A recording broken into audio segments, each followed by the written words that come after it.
Hello there, I'm Dr. Chris de Beer, hematologist. I'm making a small short video so you can understand what I'm doing and why I'm doing it prior to come see me.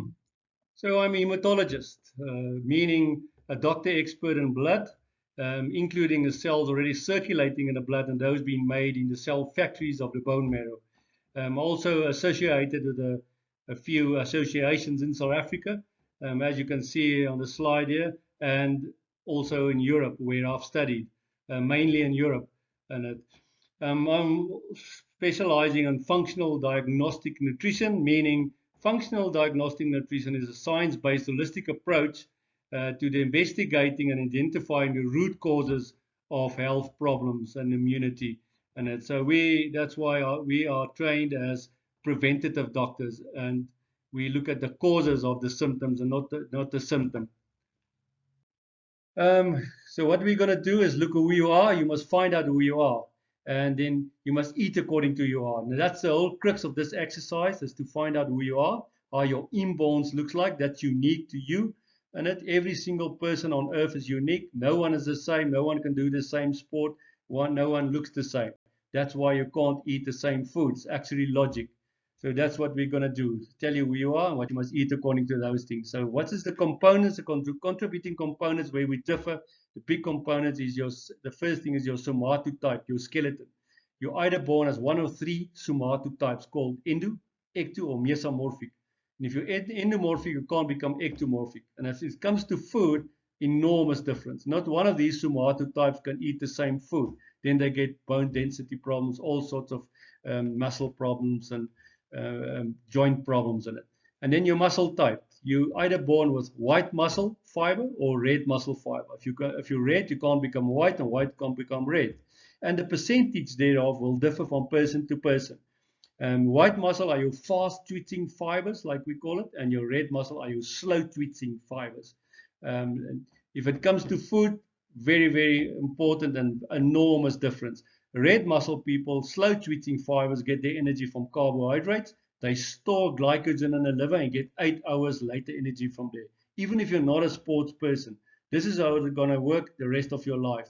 If you don't know that, you're going to struggle with a lot of metabolic problems. Whereby your white muscle people, fast twitching fiber people, get their energy from protein, amino acids mainly. They must eat now to perform nano and eat regularly through the day. They normally always hungry also. So enormous difference, and it plays enormous role when it comes to sport, because your white muscle, fast twitching fiber people are your sprinters, and your red muscle are your endurance people. That's more your marathon athletes. And then your blood type. We know there's a lot of books written about blood types. There's a lot of research done by many other doctors and researchers all over the world. And it's all true. Blood type does play a role, but not 100%. So I differ from them. But it plays a role if it comes to the digestive enzymes, whereby A are the weakest and O are the strongest blood. So we're going to look at that. And then your liver. You're either born as a secretor or a non-secretor. Now, secretor people are people that the liver secretes a mucus we call saliva, and that'll cover them against viruses, bacteria, and fungi, so they don't get sick easy.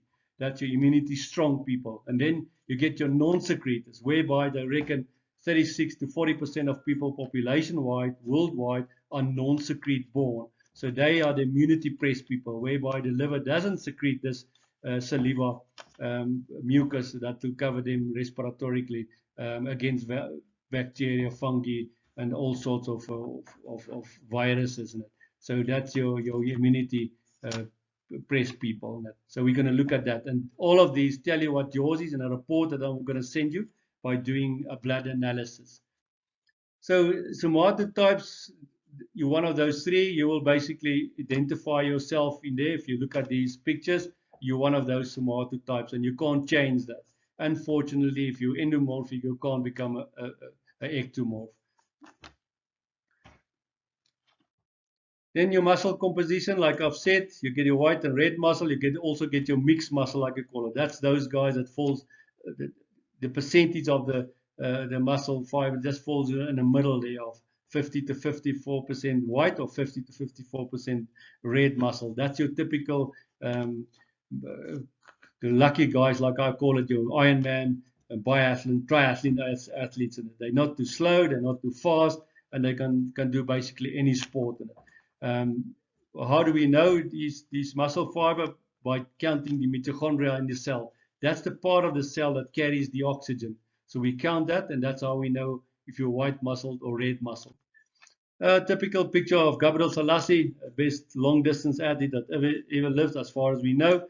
He held like 8 world records. He's the highest tested for type 1 slow twitching fibers, as far as we know.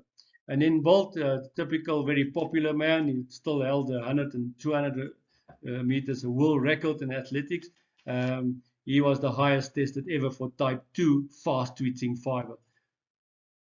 And then you get your mixed muscle. That's your typical nowadays 400 meters, 800 meters Ironman, like I've said, biathlon, triathlon athletes. That's those guys that just fall in a white or just in a red. And if it comes to food, enormous difference between those different types of muscle. So yeah, we must find out who you are, what all these components is yours, and how it operates, and what you must eat according to those. The components in blood, why are we doing blood and blood analysis? Because blood are your carriers of everything. Water, minerals, the plasma proteins, substances are transported by the blood, like your carbon dioxide, your oxygen, your nitrogen, your hormones, your fatty acids, sugars, everything are being carried by the blood. So we look at the red blood cells, we're going to look at the T cells, the lymphocytes, that's your white cells, and your plasma.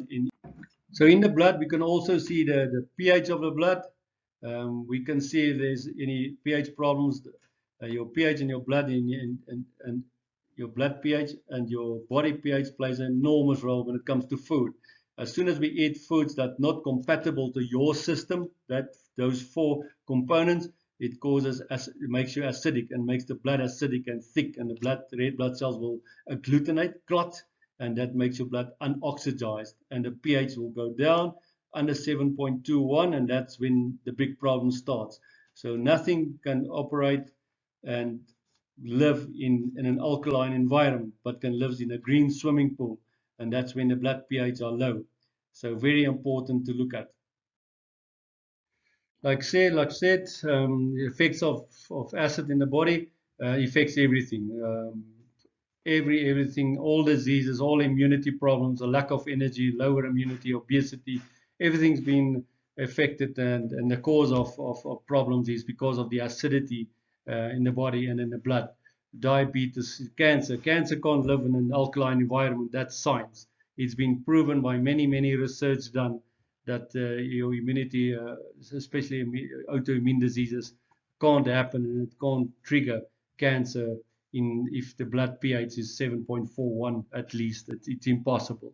So that plays a very important role. So every part of the human body needs oxygen for functioning. Nothing can operate without oxygen.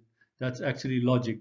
Impaired oxygen causes a lot of problems, and all the problems. No system in the body can function optimally without oxygen. So yes, why look at live blood? Because blood can't lie, and it's the fastest way to tell what could be wrong with someone. And that's why we look at the causes of the symptoms and not the symptoms. So you can see basically anything in blood. You can see a history, you can see things busy happening, you can see things gonna happen. So yeah, all these analyses that I'm doing, we're gonna find out who you are, and basically tell you what you must eat according to who you are. Like I said, we can see anything in blood. The components of blood, what we look at just quickly is just an illustration of your red blood cells, white cells. You can look at the platelets, blood platelets we can see, and the blood plasma plays a role. So all of these will tell us something about yourself. So yeah, what about cholesterol and all these things? We can see cholesterol, we can see the triglycerides, the carriers of cholesterol, the fats. We can see basically anything in blood.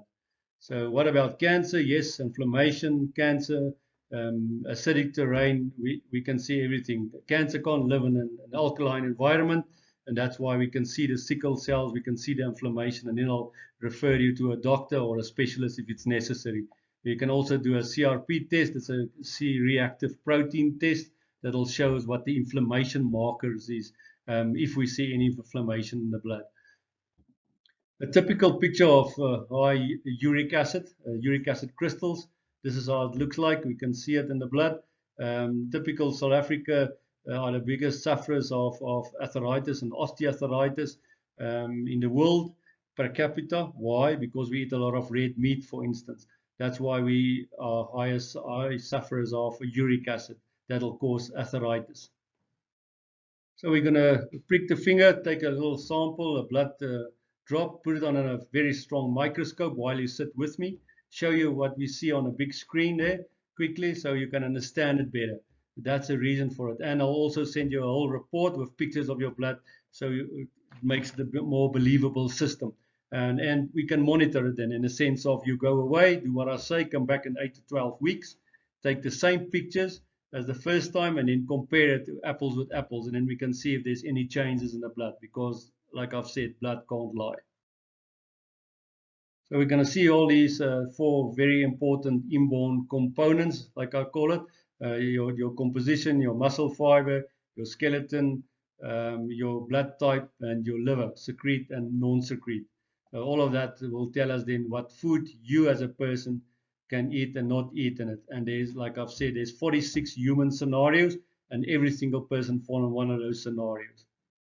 That's a calorie man. That's how he looks like. This is a little guy that stays there in the cupboards, and he eats the clothing.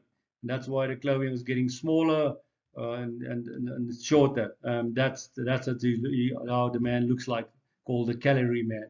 Just a joke. So there's my contact numbers and also my assistant, Casper Groevier. You can phone him there in Pretoria for an appointment, and he'll help you for an appointment if you haven't got an appointment yet. Thank you.